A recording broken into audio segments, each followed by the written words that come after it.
Hai, ini tips membuat sertifikat tanah kalau tanahnya berasal dari warisan turun-temurun. Yang pertama kita siapkan adalah minta formulir blanko warkah tanah di desa atau di kantor kelurahan, di kantor kepala desa atau kelurahan. Nah, biasanya ada sekitar 7-8 formulir.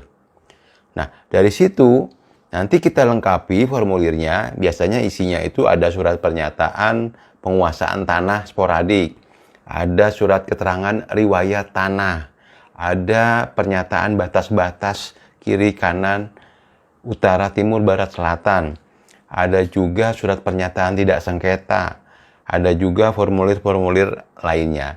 Ada yang harus kita tanda tangani bersama dengan tetangga, RT, RW, dan para saksi. Nah, setelah dokumen itu dilengkapi, baru kita minta pengesahan di desa, kelurahan, dan seterusnya.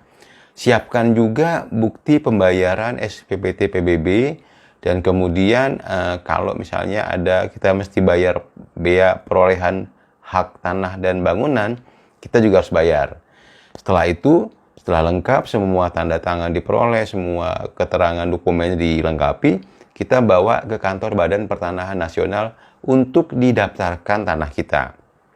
Setelah didaftarkan, mengisi formulir, membayar biaya administrasi, kemudian tanah kita akan diukur oleh petugas BPN.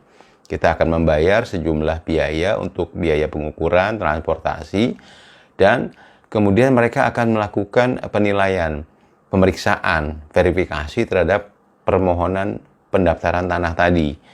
Kemudian diumumkan di media bahwa sedang ada proses pendaftaran tanah, apakah ada sanggahan ataupun keberatan dari orang-orang.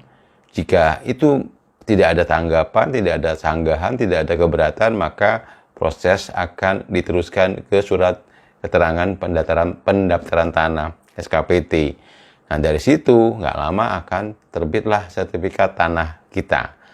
Nah, kemudian kita akan diminta untuk ke BPN dan kita akan menerima sertifikat tanah tersebut. Jika tanah kita masuk ke dalam kawasan misalnya pertokoan, bisnis, itu dalam bentuk SHGB. Tapi kalau di luar itu bisa jadi dalam bentuk sertifikat hak milik.